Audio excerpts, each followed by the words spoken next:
Bonjour à toutes et à tous et bienvenue au Café Startup numéro 6 du réseau France Tourisme Lab, le réseau français des laboratoires d'innovation dédiés au tourisme.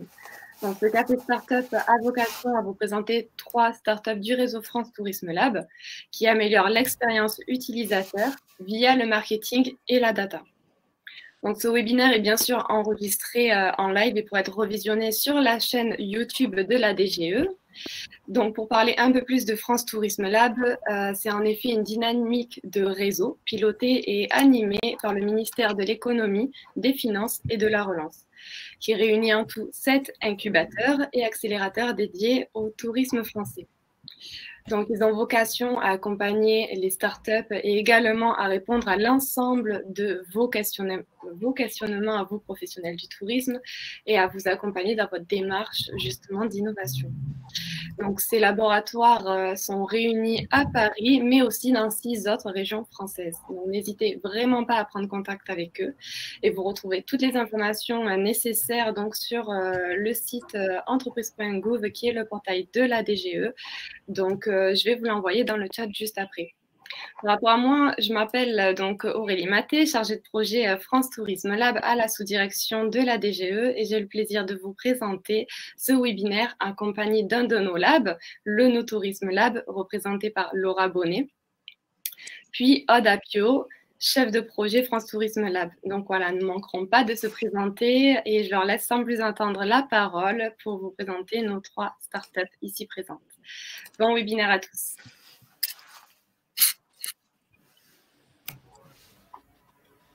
Bonjour à tous, merci de vous être connectés sur ce nouveau café Startup. Aurélie a déjà présenté la direction générale des entreprises. Je travaille effectivement avec elle à l'animation du réseau et on est ravis d'inviter donc sur ce café Startup Laura Bonnet de l'Eno Tourisme Lab. Donc je la laisse présenter son lab et son activité au profit des startups et bien sûr de l'ensemble des professionnels du secteur du tourisme. Merci Aude, bonjour à toutes et à tous. Je m'appelle Laura Bonnet et j'ai le plaisir de co-animer ce webinaire aujourd'hui à côté d'Aude et d'Aurélie dans le nom de l'Eno Tourisme Lab. À l'initiative de ses 5 membres fondateurs, l'Agence de développement touristique de la Mar, l'AGLO et le Club de tourisme de Châlons-en-Champagne, l'incubateur Lab et la DDT, l'Eno Tourisme Lab est, à partir de 2018, une structure publique d'accompagnement des startups oénotouristiques innovantes. Le Eno Tourisme Lab est basé en Champagne, mais avec vocation d'accompagner des startups au niveau national et de dynamiser le tourisme français. Les startups que nous accompagnons sont sélectionnées suite aux appels à projets annuels. Cela étant dit, je suis fière de vous présenter aujourd'hui une des sociétés que nous accompagnons, PopMe. Cette société nous a impressionnés par sa puissance, sa sérieuxité, ainsi que par son beau geste de solidarité Covid, une plateforme en ligne spécialement créée par l'équipe PopMe pour nous soutenir moralement pendant cette période difficile. PopMe nous a mis à la disposition gratuitement la possibilité de créer des vidéos de nous-mêmes ou autres en réalité augmentée et la possibilité de les envoyer à nos proches, ramenant ainsi des sourires sur leur visage. Souhaitez-vous savoir comment se démarquer en tant que société en ligne quand la concurrence est si atroce aujourd'hui? Geoffrey, je vous invite à prendre la parole. Geoffrey, si vous le permettez, pardon, avant de vous laisser la parole, je rappelle juste aux personnes qui sont présentes avec nous qu'elles n'hésitent pas à mettre leurs questions dans l'onglet questions. Suite à votre présentation, Geoffrey, ça nous permettra d'animer le débat et vous pourrez aussi, les intervenants pourront aussi directement répondre à votre question en chattant suite à leur présentation. Voilà, donc mettez bien vos questions dans l'onglet questions. Geoffrey, je te laisse la parole. Merci à tous. Et du coup, je suis le premier à me lancer. Donc, je me présente, je suis Geoffrey Costi. On a fondé une startup qui s'appelle PopMe. Donc là, je vais partager mon écran de suite. Vous allez pouvoir avoir accès à une présentation. On va commencer un peu sur l'expérience client, l'expérience utilisateur et expliquer ce que c'est pour montrer pourquoi mettre en place une stratégie qui soit différenciante soit utile aussi bien pour un office du tourisme qu'une ville, qu'une entreprise. Alors nous, chez PopMe, ce qu'on souhaite, c'est vraiment renforcer cette expérience. Qu'est-ce que c'est qu'une expérience client ou une expérience utilisateur? En fait, c'est un ensemble d'émotions qui est ressenti par votre client lors de toutes les interactions qu'il a avec l'entreprise. Ça peut être avant, sur une newsletter, sur un post Facebook, sur de la presse, pendant, quand on est sur votre site internet, quand on est dans votre boutique, quand on est sur votre lieu de vie, si on est citoyen d'une ville, et ben, toutes les interactions qu'on a avec la ville, ça fait partie de l'expérience client ou l'expérience en tout cas citoyen. Et après l'achat, parce que vraiment, il faut vraiment voir une expérience client du début jusqu'à la fin et pas juste le pendant ou juste l'après. Les risques, si vous ne le faites pas, c'est de détériorer, de manquer et de perdre de la clientèle. Ça va avoir un réel impact, hein, c'est que vos ventes vont diminuer, la satisfaction client va diminuer, le bouche à oreille aussi, et du coup, moins de fidélisation. Votre coût d'acquisition va être beaucoup plus élevé, et c'est pas ça qu'il faut. Ce qu'il faut, c'est baisser ce coût d'acquisition pour vous permettre d'avoir plus de marge et de gagner plus d'argent. Les bénéfices, si vous suivez un peu ce type de stratégie de l'avant, pendant et après, et que vous êtes très customer-centrique à essayer de bien comprendre l'expérience utilisateur qui est vécue, et ben vous allez en avoir plein. Vous allez d'abord avoir le revenu. On appelle CLV la Customer Lifetime Value. C'est de savoir combien de temps vous allez pouvoir garder votre client et combien il va générer de chiffre d'affaires pour vous. La fidélité, votre client, il va vous recommander. Ça veut dire que quand je vais dans une destination touristique, eh ben, je vais recommander cette destination si l'avant, le pendant et l'après a été une belle expérience. Et enfin, ça va vous permettre d'optimiser. Quand vous avez un coût d'acquisition qui est moins cher, vous optimisez vos coûts derrière. Comment est-ce que nous, eh bien, on répond à tout ça? Nous, on répond en vous permettant de vous différencier avec une technologie qui est à ne pas confondre entre la réalité virtuelle et la réalité augmentée. Ce que nous faisons, c'est de la réalité augmentée. C'est à travers votre téléphone, la caméra va s'ouvrir et vous allez voir des éléments apparaître. C'est très interactif. Vous allez pouvoir cliquer, animer et ça va rediriger les gens. Vous pouvez les rediriger sur votre site internet, sur votre page Facebook, etc. pour vraiment dynamiser aussi bien le en ligne que l'expérience physique. C'est une tendance qui se confirme et qui s'installe. C'est encore très jeune, mais on voit les téléphones qui sont prêts. On voit que le QR code, quand vous le disposez maintenant, tout le monde sait s'en servir. Alors, c'est pas grâce au Covid, c'est plutôt à cause du Covid. Mais bon, on va dire que c'est le point positif qu'il faut retenir de cette pandémie, en tout cas pour notre entreprise. Et enfin, vous avez la 5G qui arrive et un nombre d'utilisateurs qui est en pleine croissance sur l'utilisation de cette technologie. Aujourd'hui, c'est une technologie qui est élitiste, mais qui permet une expérience décuplée. 80% des utilisateurs restent plus de 30 secondes. On a beaucoup plus de clics et on a une expérience qui est virale, qui va être partagée. Une personne va venir dans un lieu, va aimer l'expérience qu'elle a vécue, elle va pouvoir le partager avec n'importe qui à travers son téléphone et tous les réseaux sociaux qu'on connaît. Comment est-ce qu'on le rend, nous, accessible? Parce que comme je l'ai dit au préalable, c'est inaccessible aujourd'hui. Ça coûte très, très cher. Et bien, en fait, on a simplifié les process. On a créé une base de thématiques avec des templates qu'on peut personnaliser et qu'on peut partager. Comme on est sur le No Tourisme Lab, nous, par exemple, vous pouvez voir celui qui est en bas à droite, c'est un template qui est proche du vin. Vous allez pouvoir mettre une vidéo. Et cette vidéo, vous allez pouvoir la changer. Et ça apparaît chez vous.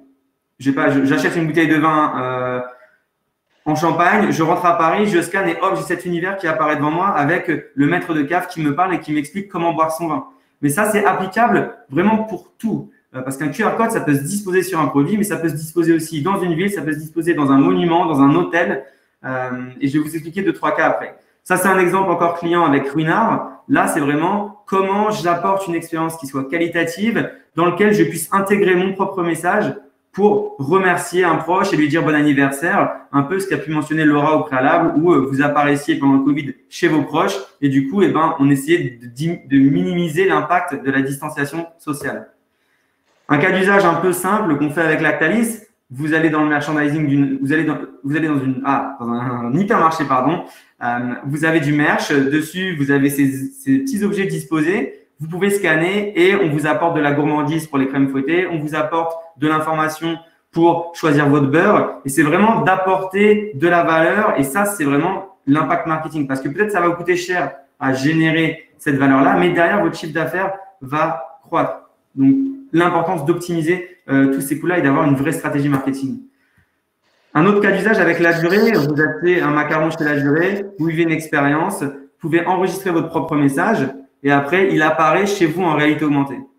Même chose avec du CRM. Et maintenant, je vais vous partager un peu une vidéo parce que c'est toujours bien d'avoir quelque chose qui bouge et qui explique un peu ce qu'on fait. Et ça sera sur ça que je finirai.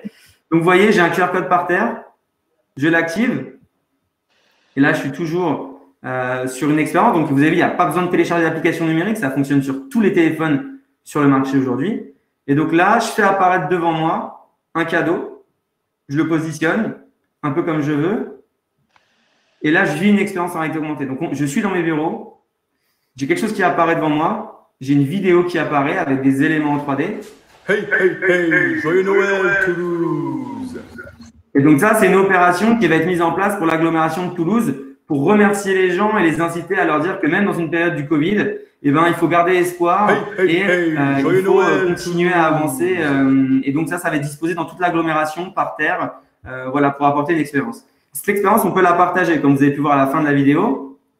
Si moi, j'ai aimé ce que j'ai fait, je peux le partager. Et je peux le partager sur tous les réseaux qui existent aujourd'hui. Vous voyez, là, vous voyez mes proches en haut, ma boîte de messages, ma boîte WhatsApp, et ça, je peux le partager. Et chez eux, ils vont vivre exactement la même expérience que moi. Et donc, en fait, d'un point d'entrée, on peut utiliser cette viralité pour toucher d'autres personnes. Donc, voilà un peu, j'espère que ça a pu vous donner des idées, mais ayez vraiment une stratégie qui soit avant, pendant et après. Quand on part en vacances, eh ben, c'est important, avant que les gens arrivent dans le lieu de vacances, qu'est-ce qu'ils vont faire sur ce lieu de vacances? Et quand ils vont partir, qu'est-ce qui va se passer? Et il faut que ces 3 points-là soient importants, aussi bien dans le tourisme que quand si vous vendez des produits ou si vous êtes une ville. Donc voilà, je vous remercie pour votre attention et je vous invite, si vous avez des questions, à les poser. Et sinon, je vais ajouter dans le chat mon adresse email et ne pas hésiter à me poser des questions, à aller voir sur notre site internet. Et sur notre site internet, vous pourrez le tester et créer des messages, le partager avec vos proches. C'est totalement gratuit, vous pouvez le tester et je vous invite à le faire. Merci beaucoup à tous.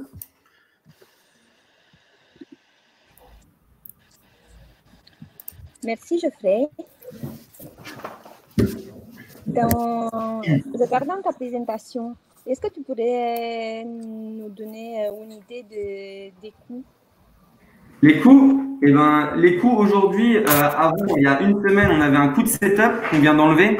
C'est-à-dire qu'aujourd'hui, pour utiliser notre techno, ça démarre à 25 € par mois. 25 € par mois, ça vous donne accès à toute la plateforme, à la personnalisation des templates. Donc, vous avez vu, il y a plusieurs templates. Il y a un univers du vin, il y a un univers des vacances, il y a un univers… C'est des thématiques qu'on a fait, la livraison, le discount, le bon de réduction, etc., etc.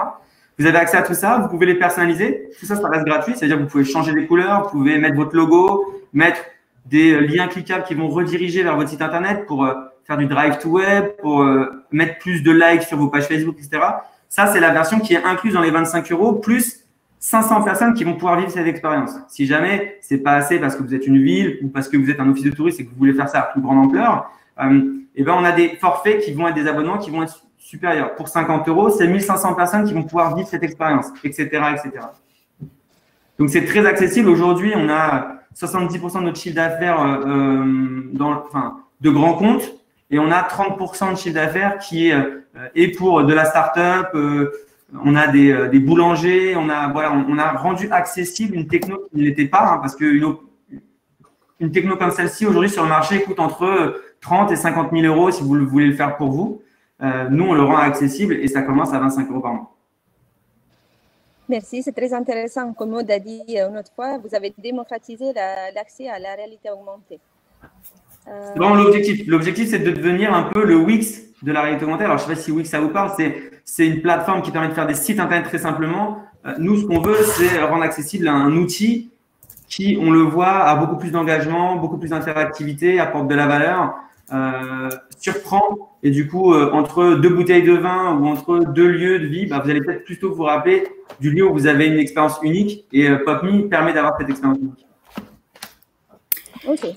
Moi, j'ai une question à l'attention de Geoffrey par rapport à la période qu'on traverse où les gens se recentrent sur des thématiques importante pour la planète. Ta proposition peut sembler un peu gadget.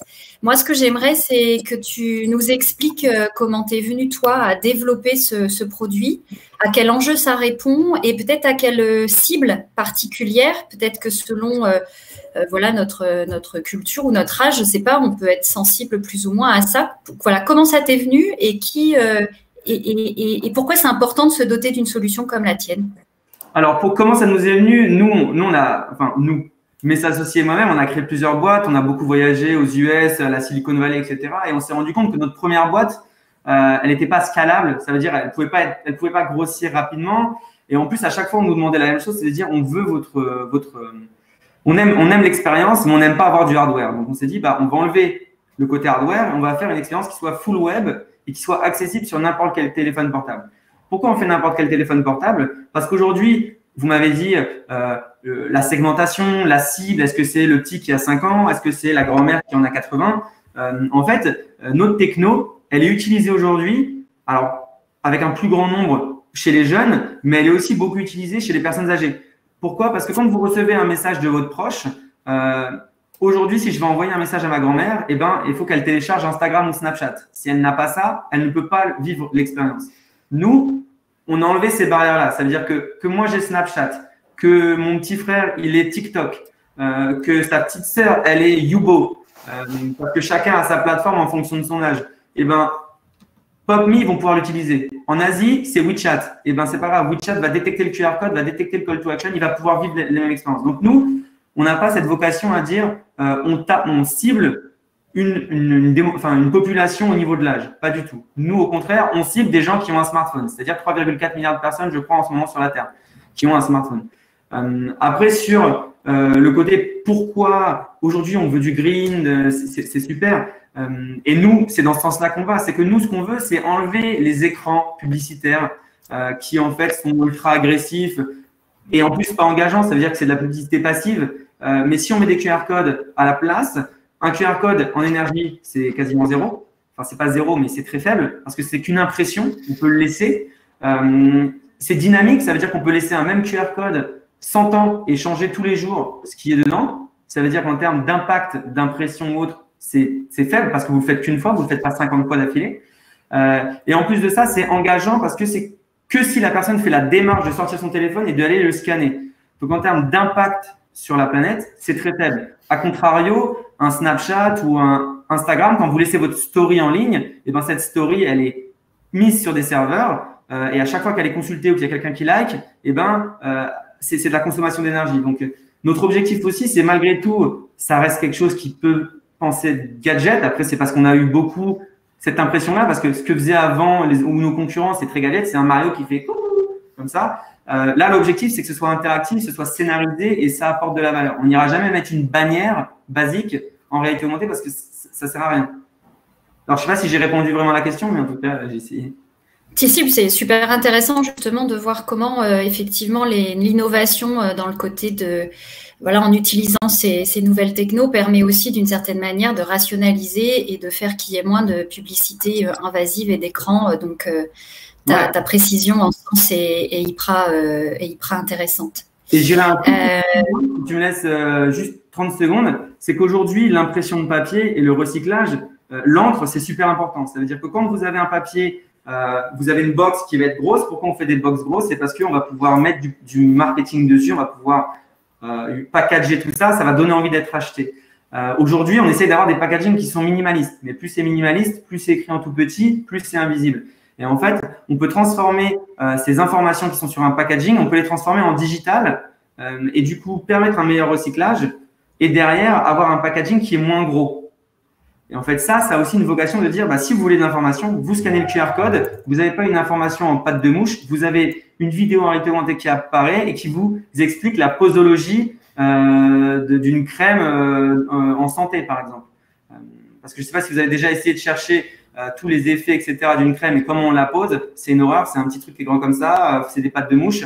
Là, on met juste un QR code, on n'a pas besoin de tout le reste, on scanne et boum, on a accès à de l'information. Super, merci pour ces précisions. Nouveau message à l'attention de ceux qui nous écoutent. N'hésitez pas à poser vos questions dans l'onglet questions. Ça nous permet de savoir qui vous êtes et quels sont les points d'intérêt et de mieux orienter notre question aux intervenants. Laura, je ne sais pas si tu as une dernière question. Moi, j'en ai encore une, mais je te laisse la parole si tu veux.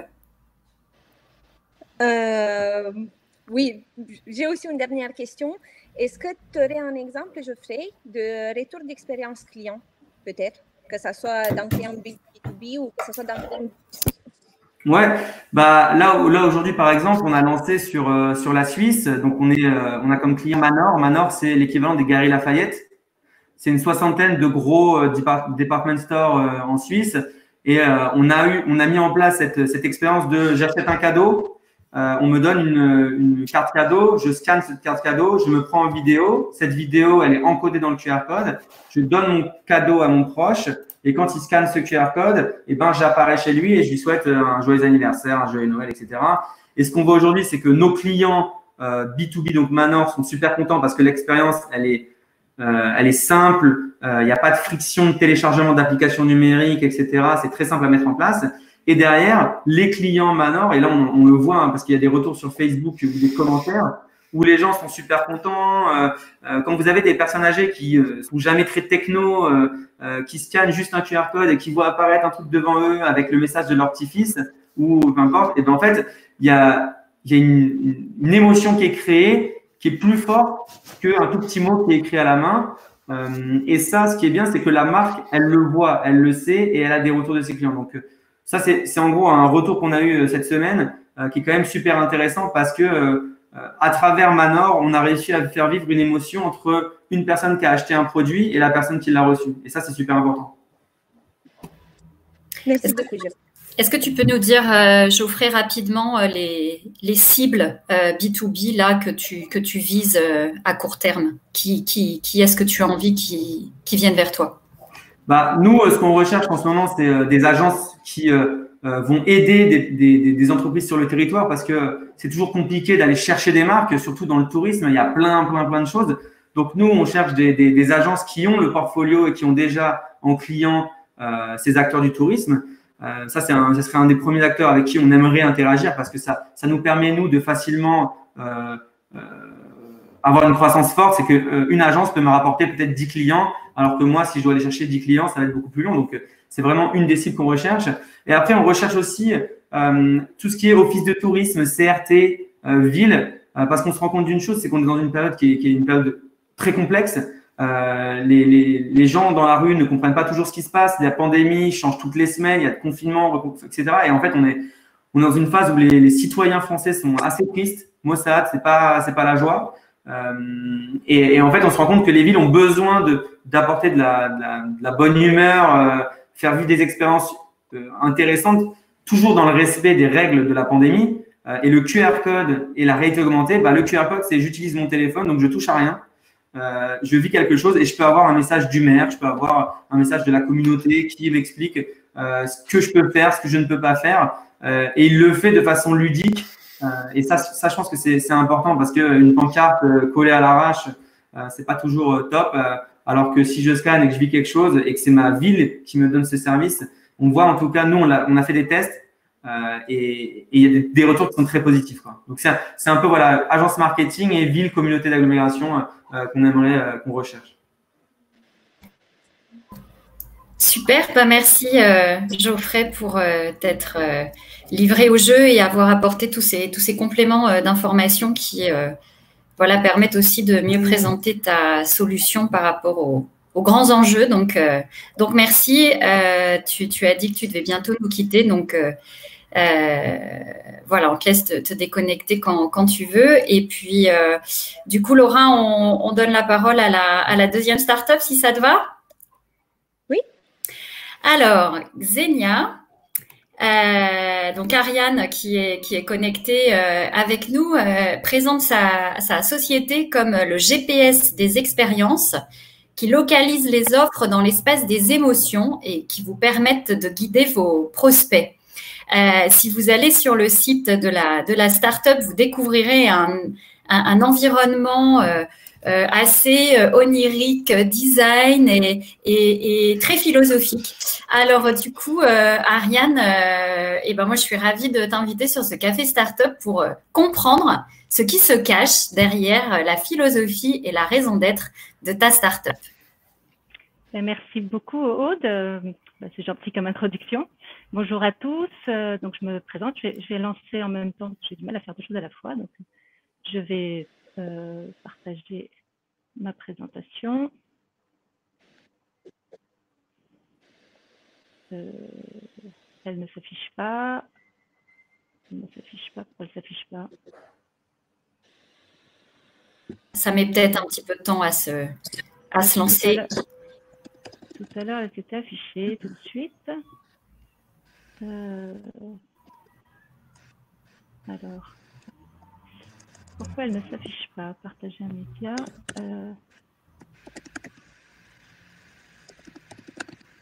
Non, c'est bizarre, ça ne fait pas du tout la même chose que tout à l'heure. Peut-être. C'est pas partager l'écran, hein, c'est partager un média qu'il faut. Oui, partager un média et puis tu recliques sur le média que tu lances. Oui, c'est ce que j'ai fait. Alors attends, je vais essayer d'en choisir un de mon côté pour voir si ça se lance également.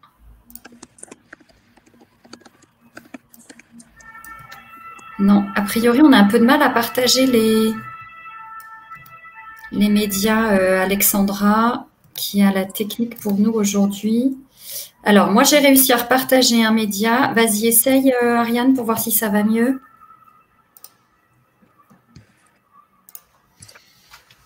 Oui. Ouais, super. Oui, ouf.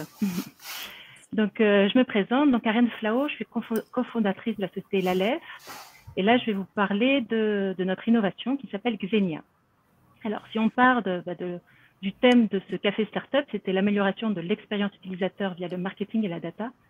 Et comme l'a très bien dit Geoffrey tout à l'heure, là, qui dit expérience dit émotion. Et l'objectif de Xenia est justement de créer de la data émotionnelle pour un marketing éthique et efficient. Donc, c'est une autre façon de dire ce qu'a dit Aude tout à l'heure. Donc là, je vais vous présenter dans les grandes lignes, parce qu'on n'a pas non plus énormément de temps, l'innovation de Xenia. Et ensuite, pour être un peu plus concrète, parler de ce qu'on fait avec Provence Tourisme. Ce qu'on est en train de faire dans les faits, leur premier retour, parce que c'est en cours, et les projets qu'on a avec eux, tous les projets que ça leur a donné envie de faire avec nous. Alors, Xenia est une technologie inédite pour interpréter finement l'état émotionnel des humains. Alors déjà, pour interpréter finement l'état émotionnel, il faut qu'on ait une bonne matière première. Et donc, la spécificité de notre innovation, c'est qu'elle est sur plusieurs pans. Elle est déjà au niveau du recueil. On a une innovation au niveau du recueil des émotions et une innovation aussi au niveau des indicateurs. On sort des indicateurs inédits qui sont issus d'algorithmes qui s'appuient sur une modélisation des imaginaires collectifs et du concept d'hospitalité. Bon, là, j'ai dit à peu près le plus compliqué. On va essayer d'être un peu plus simple pour la suite. Dans le détail, donc Xenia se décompose en 3 parties, on peut dire. Donc la première, c'est le recueil. C'est quelque chose de très important. Et puis comme on parle d'émotion, il n'est pas question de demander aux gens décrivez-nous vos ressentis avec des grandes phrases, parce qu'il n'y a rien de plus compliqué que d'écrire avec des mots ce qu'on ressent. Donc là, ça prend la forme d'un lien qu'on envoie, qu'on diffuse au public. Et la personne, quand elle répond, quand elle clique sur ce lien, on va lui demander de se plonger dans ses souvenirs d'une expérience vécue ou dans son rêve d'une expérience projetée. Et elle aura une panoplie de mots-images. Alors, ce ne sont pas des images parce que les images fermeraient leur imaginaire. Donc, ce sont des mots qui ouvrent des images dans la tête. Et elle n'a qu'à choisir, cueillir les mots-images qui font écho aux mêmes émotions. Donc, c'est ludique, c'est rapide, c'est poétique, nous disent même les utilisateurs. C'est une expérience qui prolonge l'expérience. Et c'est pour ça qu'on dit que c'est un lien qui crée du lien, puisque là, on fait appel à leurs émotions et ça crée le lien avec le public. Alors, ces mots-images, quand ils ont été choisis, ils rentrent dans nos algorithmes, dans notre machine, et il en ressort 10 indicateurs analytiques et 2 indicateurs d'alerte. Et là, l'avantage, c'est que ce sont toujours les mêmes indicateurs, ce sont des indicateurs qui sont fins, on ne parle pas d'émotions primaires, là, on parle de désir précis et d'indicateurs de bien-être. Et donc, le fait de pouvoir transformer ces émotions en indicateurs, ça permet de comparer, de voir une évolution dans le temps, de faire des baromètres et d'avoir un vrai outil de pilotage. Donc là, on peut dire qu'on a objectivé le subjectif en mettant les émotions. C'est quelque chose de subjectif et on les a mis dans des indicateurs. Et ensuite, la troisième partie, eh bien, comme on sait qualifier émotionnellement soit une expérience projetée, donc un rêve, une attente émotionnelle, et aussi bien on sait qualifier émotionnellement une expérience vécue, donc une offre qui est derrière une expérience vécue, et bien là, on peut rapprocher les deux. Et donc, on peut faire du matching émotionnel. Et par exemple, sur un site Internet, pour être assez concret, on peut mettre des critères émotionnels. Donc, le visiteur qui arrive sur le site choisit avec des mots-images précises, avec des mots-images, ses attentes émotionnelles, qui ne sont pas forcément conscientes. Hein. C'est voilà, des mots-images qui font écho à leurs émotions. Et le contenu du site peut être personnalisé en fonction des attentes émotionnelles. Donc, si on parle de ce qu'on fait aujourd'hui avec Provence Tourisme, donc on leur a fourni le lien. Alors, je crois que dans le dernier mail de rappel, il y avait ce lien pour que vous puissiez participer à cette opération qu'on fait avec Provence Tourisme, parce que ça permet de faire d'une pierre deux coups. Hein. Vous participez à l'opération de Provence Tourisme pour partager les émotions qui vous viennent à la tête quand on vous parle de la destination de Provence. Et en même temps, ça vous permet d'expérimenter notre recueil d'émotions. Donc, on fournit le lien que Provence Tourisme diffuse sur ses canaux digitaux. Donc là, on voit, c'est une story Instagram. Et les gens peuvent répondre donc sur tous les réseaux. C'est un recueil qui est anonyme. Alors, on laisse la possibilité de mettre un commentaire, et les commentaires qu'on a là j'ai regardé avant de faire la présentation, sont plutôt sympathiques parce qu'il y a beaucoup de merci. Alors, on voit bien qu'on n'est pas dans un sondage ou dans une enquête, hein, parce qu'on ne dit pas merci quand on demande, quand on fait un sondage, quand on répond à un sondage. Là, on a beaucoup de merci, très intéressant, j'ai hâte d'avoir les résultats. Donc là, on voit que vraiment, ça crée du lien avec les publics. Ensuite, bon, je ne vais pas rentrer dans le détail. Ah oui, et on fournit aussi, donc là, c'est la visualisation des résultats en temps réel. Ça permet donc à Provence Tourisme de voir quand il faut relancer pour avoir les résultats. Alors là, c'est des petits points. C'est les petits points verts, ça marche par binôme. À chaque fois, il y a un point vert et un point rose, qui est à chaque fois que quelqu'un répond, c'est transformé dans les deux indicateurs d'alerte. Alors, ça peut être intéressant quand on fait des baromètres. Si on faisait la même étude après le coronavirus, par exemple, dans des temps un peu plus un peu meilleur, on peut voir si les émotions liées à la destination Provence ont changé ou pas. Mais là, pour le coup, là, c'est plus, enfin, dans ce cas précis, pour voir quand les gens répondent. Et bon, je ne vais pas rentrer dans le détail de l'analyse déjà parce qu'on ne l'a pas faite, hein, elle est en cours. Là, on attend d'avoir le bon nombre de réponses.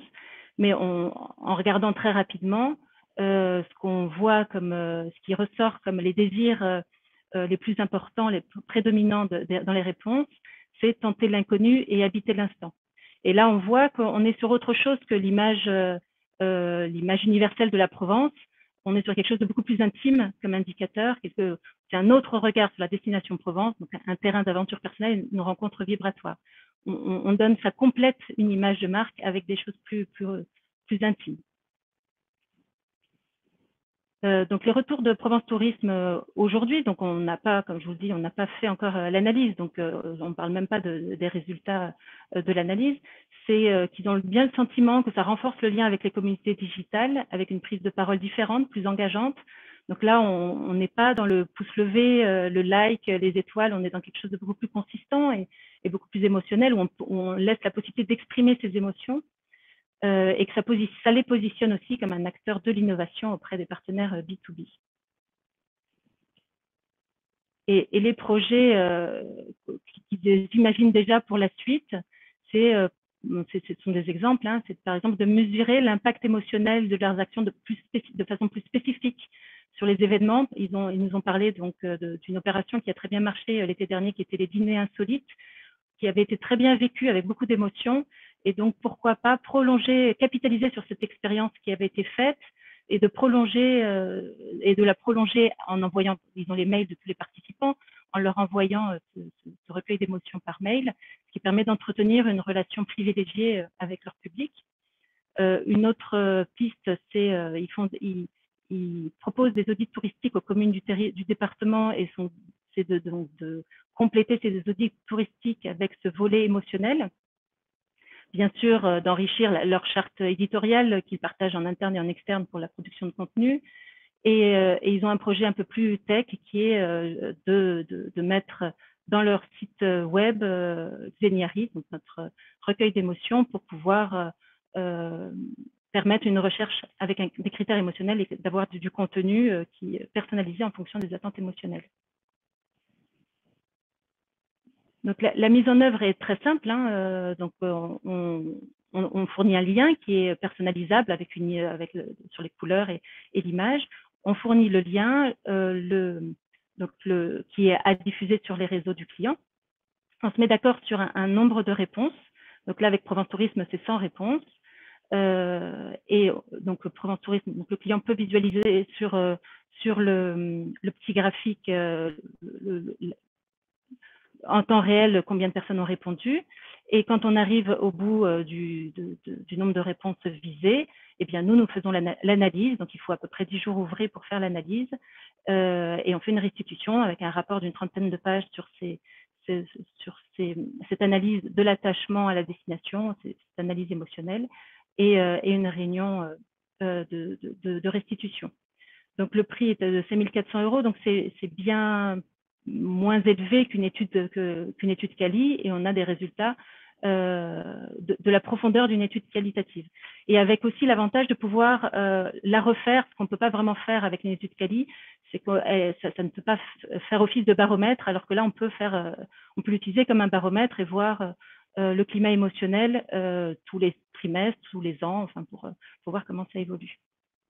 Après, on peut avoir intérêt à avoir plusieurs liens Xeniari pour pouvoir comparer soit des populations différentes, soit des configurations différentes. Et on peut aussi avoir un système d'abonnement pour pouvoir avoir accès à la mise à jour des indicateurs au fil du temps. Donc voilà, je vous remercie pour votre attention et je suis arrivée au bout de ma petite présentation. Donc maintenant, j'attends vos questions et je serai ravie d'y répondre. Alors, j'espère que j'ai été claire. C'est pas toujours évident de parler de. Écoute Ariane, moi j'en ai beaucoup appris sur ta présentation que j'avais pas forcément compris à l'observation de ton site internet. Donc voilà, tu as été pédagogue et tu as pris ton temps et je pense que c'était très bien. Alors on n'a pas de questions des auditeurs pour le moment, mais voilà, tu as déjà une félicitation de quelqu'un qui trouve vraiment ça intéressant comme outil émotionnel. Et c'est vrai que la manière, enfin, tenter l'inconnu ou habiter l'instant, je ne sais pas quel questionnaire, quel sondage arriverait à déboucher sur ce type de positionnement, mais du coup, je trouve ça assez intéressant. Une première question, parce que ta présentation a été assez claire, tu as donné ton modèle économique, etc. Juste pour bien qu'on comprenne en fait l'innovation que tu proposes, c'est pas tant une innovation technologique, même si, c'est ma question. Voilà, comment tu te positionnes? Bon, bien sûr, c'est un outil digital avec un tableau de bord en ligne, mais au-delà, j'ai l'impression que ton innovation, elle reporte aussi sur le fait que voilà, tu t'inscris totalement dans les démarches de design thinking, dans l'analyse utilisateur. Donc voilà, comment toi tu te positionnes? Ou est-ce que comment tu décris la réelle innovation proposée par ta solution? Alors, on est dans une triple innovation, puisqu'on est dans une innovation d'usage, puisque ce recueil d'émotions, on a inventé quelque chose qui n'est pas un sondage, pas un jeu, qui permet de sonder le climat émotionnel sans poser des questions. En fait, en une phrase, c'est que on a l'habitude de poser des questions, et dès qu'on pose des questions, les gens font appel à leur cerveau, et on peut pas recueillir des émotions si on fait appel au cerveau des gens. C'est l'un ou l'autre, c'est soit le cerveau, soit les émotions. Et là, le fait de passer par l'imaginaire et de faire appel donc à la spontanéité, on demande donc surtout de s'immerger dans des souvenirs ou dans des rêves, et de ne pas penser, de ne pas réfléchir. Il n'y a pas de mauvaise réponse. Il n'y a pas de mauvaise réponse. Voilà, c'est juste qu'il faut faire jouer sa spontanéité. Donc là, on a inventé quelque chose de complètement nouveau qui permet de recueillir des émotions de façon simple, ludique et très facile en fait. Voilà. Donc ça, c'est un premier aspect de notre innovation. Et le deuxième, c'est donc ces indicateurs. Alors ces indicateurs, ils sont issus. En fait, ce que j'ai pas dit, c'est que je suis pas toute seule. J'ai une associée qui s'appelle Sylvie, qui est sémiologue et qui vient des études qualitatives et qui pendant toute sa carrière professionnelle, a fait des études Cali et elle s'est spécialisée dans l'imaginaire collectif. Et elle le voit comme une science. Alors, sémiologie, c'est la science des signes. Et l'imaginaire collectif, alors bon, c'est mieux quand c'est elle qui en parle, parce que c'est son métier. Mais l'imaginaire est construit en fait comme un langage qui véhicule des émotions. Et c'est vrai qu'on peut tous faire l'expérience que quand on veut parler d'émotions, souvent on utilise des métaphores, parce que si on utilise des mots qui décrivent la situation, on est bloqué en fait. Donc on va utiliser des métaphores. Donc elle, pendant toute sa carrière, elle a mis au point une méthodologie pour essayer de recueillir ces bribes d'imaginaire. Et elle, c'est son métier, c'est de voir les structures de l'imaginaire collectif. Et ensuite, elle sait en dire énormément de choses. Et c'est ça qu'on a mis dans notre modélisation. C'est ça qui permet d'avoir des indicateurs comme tenter l'inconnu, réveil de l'enfant qui est en vous. Voilà, c'est des indicateurs très fins, mais c'est des indicateurs qui permettent de balayer l'ensemble des désirs du voyage, par exemple, parce que là, on est dans les désirs du voyage. Et donc, on peut qualifier, c'est pour ça on parle de GPS, c'est dans l'espace des émotions. Du coup, on a l'espace des émotions et on sait on sait positionner une offre dans cet espace, une expérience dans cet espace des émotions. Donc ça, c'est aussi très innovant et c'est des sciences humaines. Donc on innove en sciences humaines et le fait de l'avoir mis dans une machine, on est les premiers à l'avoir fait. Déjà, les sciences de l'imaginaire, c'est quand même pas très très couru. En plus de l'avoir mis dans une machine, on est vraiment les premiers. Ok, eh ben écoute, Ariane, merci beaucoup. Sur le chat, tu verras, les gens arrivent vraiment à s'imaginer le potentiel de ton application pour les réalisations, pour les campagnes de com sur les destinations touristiques et pour construire le climat émotionnel des destinations. Donc, écoute, je crois que le message est passé. N'hésite pas, à rajouter toutes les précisions que tu voudras sur le chat. Si tu veux lancer des appels plus particuliers sur certaines cibles, etc., tu peux aussi utiliser ce canal pour communiquer avec les personnes qui sont actuellement avec nous. On est déjà à 40 minutes de conférence, donc si ça te va, Ariane, on passe la parole à Laura, va introduire notre troisième startup, mais restez là, je pense qu'on aura encore le temps d'une dernière question commune tous ensemble. Et puis on répondra notamment à un intervenant qui demandait, est-ce qu'il y avait des aides ou un accompagnement spécifique pour comment financer et aider à construire, et à aller vers ce type de solution. Donc, je propose qu'on se garde la réponse pour la fin. Laura, je te laisse présenter notre troisième startup. Ton micro, attends, je te remets ton micro. Ton micro est coupé, Laura. Oui, ça y est. Ouais, Vous m'entendez là? Ouais. Juste vite fait par rapport à la startup d'Ariane, je trouve qu'il y a un réel potentiel aussi dans la modélisation de l'offre, c'est-à-dire d'un côté sûrement la collecte des données et voir où est-ce que l'offre ça se situe, mais aussi beaucoup de potentiel pour orienter la destination ou la société dans la direction dans laquelle elle veut être perçue ou comment elle veut être perçue par ses clients. Ok, ça marche. Maintenant, on passe à YouStity. Du coup, en complémentarité de ce que vous avez vu jusqu'à présent, par la suite, vous allez découvrir la dernière pièce de ce puzzle des solutions digitales que France Tourisme Lab a organisé pour nous aujourd'hui. YouStity, une société incubée à Welcome City Lab à Paris, va clôturer avec sa présentation cette série de pépites numériques. Des applications en marque blanche, de la géolocalisation ou de la gestion des flux, YouStity apporte des solutions dans tous ces domaines et encore plus. Gaël, je vous donne la parole. Oui, merci. Merci Laura. Écoutez, merci en tout cas pour l'invitation et pouvoir prendre la parole. Et bonjour à tous. Donc, je crois que c'est Alexandra qui justement a les slides qui vont arriver. Donc nous, en fait, on est une jeune société start-up qui a été créée en fait en 2018, en mars 2018. Donc nous, on se qualifie comme voilà un système de business intelligence en temps réel et qui est destiné aujourd'hui donc aux sites de loisirs et touristiques. Donc on va s'adresser aux parcs aquatiques, aux parcs d'attractions, aux stations de sports d'hiver et vraiment voilà aux sites touristiques. On peut même aller vers les musées ou des sites culturels.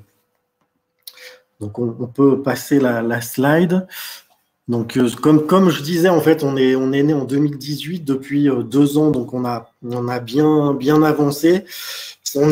Donc le président fondateur, c'est Alexandre Magna. Le siège social aujourd'hui, il est au pied des Pyrénées puisqu'il est basé à Tarbes. Lauréat à plusieurs reprises sur des concours d'innovation, notamment du Welcome City Lab et d'Atout France. Aujourd'hui, la start-up, en fait, c'est 8 personnes avec des métiers en fait très complémentaires qui vont du marketing au design, développement iOS, Android et jusqu'à au développement d'infrastructures informatiques. Donc, on a travaillé au tout début en fait avec Cotterêts, qui est une station de sport d'hiver des Pyrénées. Ensuite, on a, tout en gardant en fait notre ancrage dans les Pyrénées, on est passé sur les Alpes et le massif alpin où on travaille aujourd'hui en fait avec la station d'Avoria et de Val d'Isère. Et cette année, on a accéléré justement sur des stations des Pyrénées comme Péragudes ou Font-Romeu Pyrénées 2000 et puis Val Thorens. Donc voilà, aujourd'hui, on est à la fois sur le massif des Pyrénées et le massif alpin, mais effectivement, nous, on est vraiment dans une logique de s'adresser aux acteurs du tourisme, pas seulement, puisque nos technologies sont vraiment transposables au parc d'attractions et aux sites touristiques. Donc, on peut passer à la slide suivante. Donc, effectivement, nous, en fait, on se situe entre l'expérience utilisateur et les opérations ou l'exploitation. C'est-à-dire qu'aujourd'hui, finalement, on s'est aperçu qu'il y avait il faut vraiment de l'intelligence centralisée pour faire en sorte que, en fait, ce que vous faites en exploitation puisse justement permettre d'améliorer l'expérience utilisateur sur site. Et finalement, en fait, c'est un cercle vertueux, c'est-à-dire que plus vous avez d'informations, plus vous avez de données, de la data, finalement, elles vont alimenter pour mieux exploiter, et elles vont aussi alimenter pour rendre plus intelligentes les expériences utilisateurs sur site. Nous, il faut savoir qu'aujourd'hui, voilà, on se concentre quand même principalement sur le développement d'applications mobiles. L'application mobile, aujourd'hui, elle est vraiment centrée sur l'expérience client, mais sur site. Donc, on n'est pas avant le séjour, pas forcément après le séjour, mais on est vraiment… Notre vraie valeur ajoutée, elle se situe au niveau du séjour et pendant le séjour pour apporter une vraie valeur ajoutée à l'expérience utilisateur et ce, alimenté par la data. Donc, voilà, on peut passer à la slide suivante. Merci. Donc, finalement, on a un front office et un back office, hein, puisque, en fait, l'application mobile, elle fait effet justement d'interaction avec l'utilisateur final. C'était moi qui avais perdu la connexion. Ouais, Gaël, tu es là? Oui, c'est bon. On t'a perdu, tu parlais de front office et de back office. D'accord.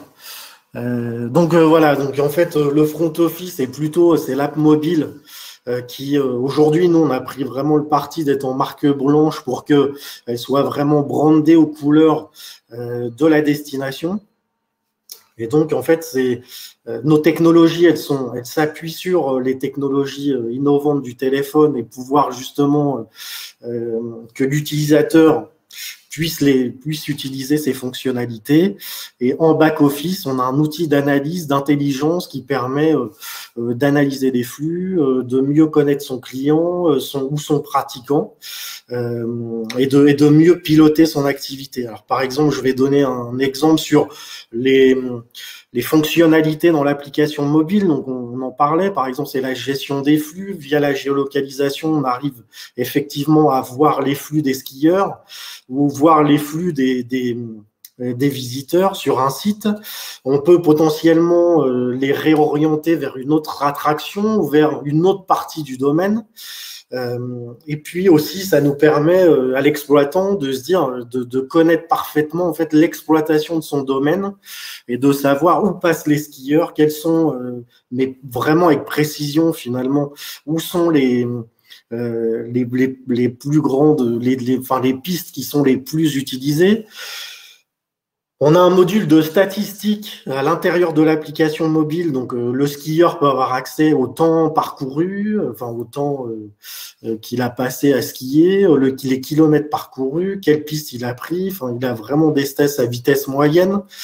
Et finalement, ça permet aussi ces statistiques-là à l'exploitant de se dire, mais quel type de pratiquant j'ai sur mon domaine, et notamment il peut savoir est-ce que c'est plutôt des skieurs experts, est-ce que c'est plutôt des débutants, ou la répartition finalement entre ces différents types de skieurs.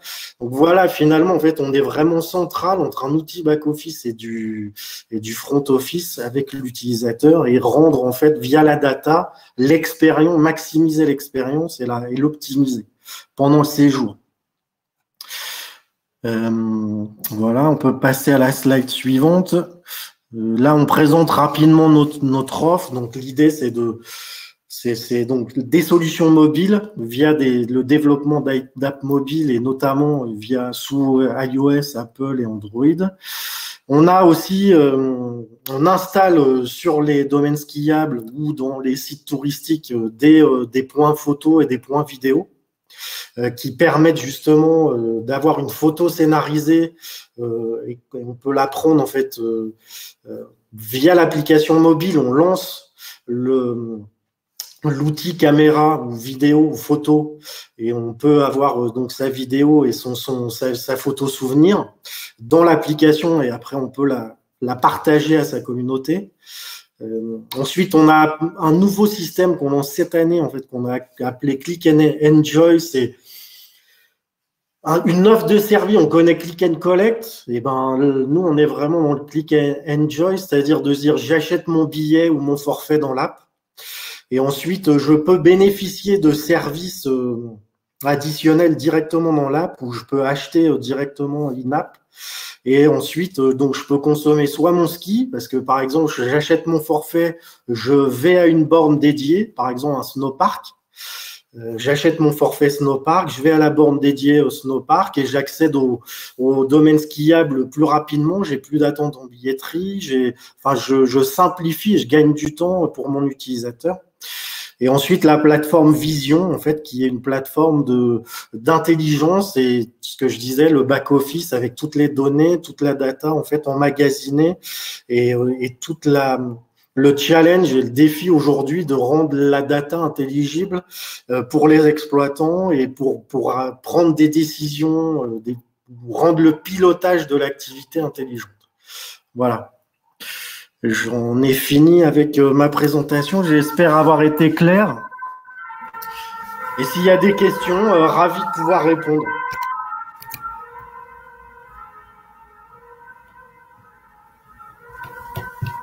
Laura, tu veux reprendre? Je t'en prie. Oui. Merci beaucoup, Gaëlle, pour la présentation. Est-ce qu'au niveau des prix, vous pouvez nous donner plus de détails? Alors oui, aujourd'hui, en fait, notre modèle économique, il est basé sur en fait, ce qu'on appelle un starter kit, hein, c'est-à-dire un kit de démarrage pour avoir finalement les standards de la technologie et pouvoir développer une application mobile qui soit au standard d'un site touristique ou d'une station d'un domaine skiable. Donc là, on a un package de base, hein, où en fait on renouvelle, enfin c'est un contrat où on fait des contrats sur 3 ans.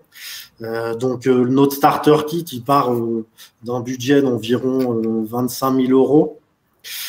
Et en fait, on est vraiment sur des projets qui peuvent, si on additionne des briques technologiques, comme par exemple la technologie Click and Enjoy ou des services additionnels, des fonctionnalités additionnelles au profit de l'utilisateur. Ensuite, on vient donc sur ce starter kit amener des options, des fonctionnalités qu'on va développer voilà, sur mesure ou personnalisées à notre client.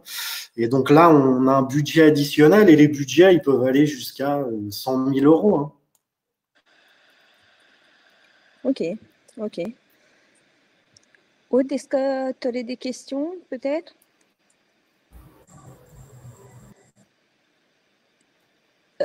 Bon, ouais. Ouais, elle est partie. Pleine des connexions, il n'y a pas de souci. Je vais avoir une question. Est-ce que vous êtes déjà implanté ou pas encore? Et si oui, quels sont vos clients actuels? Oui, alors nos clients actuels, donc on a les domaines skiables, notamment à Voria, Val d'Isère, Val Thorens dans les Alpes et dans les Pyrénées, on est donc sur Cotteret, Péragude et Font-Romeu. Voilà, aujourd'hui, ce sont nos clients voilà, du moment. Ok, ok. Et est-ce que du coup, votre cible, actuellement, ça serait plusieurs stations de ski Aujourd'hui, en fait, on travaille aussi avec l'Office de tourisme de Val Thorens. Hein. Voilà, donc justement pour affiner la connaissance client et voilà, via l'app mobile, finalement, essayer de récupérer de l'information et de qualifier la base client pour justement arriver à créer des expériences in-app personnalisées et à proposer du service personnalisé. Donc voilà, on travaille avec eux et effectivement aujourd'hui nous on a un modèle très hiver et même si les stations de ski aujourd'hui elles ont quand même une ambition d'aller vers la saison estivale et d'avoir un modèle à l'année, mais nous nos technologies on sait qu'elles sont effectivement on peut les proposer au domaine skiable pour voilà, et puis on cherche aussi des clients sur l'été. Donc, c'est pour ça que les parcs d'attractions, les sites touristiques nous intéressent et on pense que nos technologies sont duplicables à ces clients-là. Donc voilà, c'est aussi une cible pour nous, Office de tourisme et tous les clients qui ont une activité d'été. Ok, ok. Ouais. Bon, pour moi, c'est bon. Je vous remercie, Gaëlle. Je sais pas. Merci. Oui, pardon, j'arrête pas de perdre la connexion. On est bientôt à la fin de la conférence. Donc, c'est intéressant, Gaëlle, effectivement, de dire que finalement, vous gérez les stations de ski, mais ça peut être intéressant de tester votre solution sur tous les parcs et sur d'autres territoires. Au-delà de ça, il me semble que votre application, au-delà de servir l'utilisateur, elle a vraiment un enjeu en termes de décisionnel, en fait, pour les entreprises ou les territoires qui passent par votre solution. Oui, effectivement, l'idée aussi, c'est d'avoir un outil de pilotage décisionnel et par exemple, notamment sur les domaines skiables, voilà, les investissements, notamment sur les remontées mécaniques, sont vraiment importantes. C'est des vraies décisions qui engagent les domaines skiables sur des années et des années, des gros investissements et finalement la data, elle va leur permettre de justement voir les flux skieurs, analyser vraiment la fréquentation du domaine et pouvoir prendre les bonnes décisions de pilotage. On est vraiment à la fin du temps et je dois laisser quelques minutes à Aurélie pour conclure. Je voulais quand même qu'on réponde à la question qui a été posée, c'est-à-dire qu'est-ce que vous pourriez conseiller pour les gens qui nous écoutent et qui veulent venir vers vos solutions. vous disiez, Gaëlle, quand on avait échangé ensemble, que voilà, comprendre tout l'enjeu de votre solution, c'était aussi de bien comprendre justement comment on pouvait utiliser toutes ces datas pour créer ces décisions. Ou vous, Ariane, pour tester vos solutions. Voilà, vers qui les gens peuvent aller pour se faire accompagner, aider à monter leur projet et construire en fait leur stratégie d'innovation via le marketing, via la data, via vos solutions. Est-ce que vous avez des conseils à leur donner en la matière?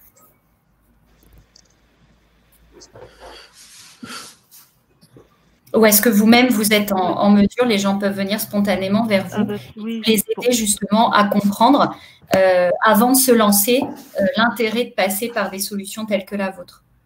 Oui, moi je suis personnellement complètement à la disposition de toute personne qui veut en savoir plus. C'est vrai que bon, c'est assez compliqué. Là, j'ai pas beaucoup de temps pour expliquer, donc je serais ravie de rentrer plus dans le détail. Il ne faut pas hésiter à prendre contact avec moi.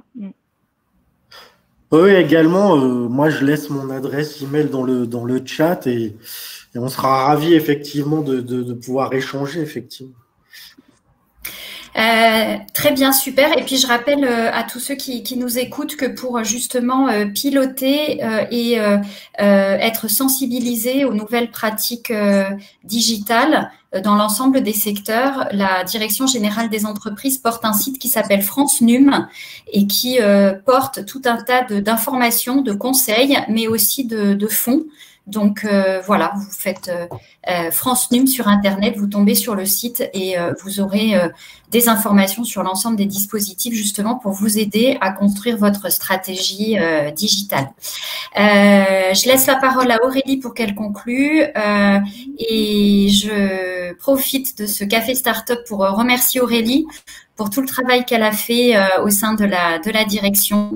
La mission d'Aurélie s'achève. Donc, Aurélie est à la recherche d'un emploi dans le secteur du tourisme et sur la branche tourisme responsable. Donc, merci Aurélie pour avoir géré tous ces cafés start-up depuis tout ton moment à la DGE et au plaisir d'avoir de tes nouvelles.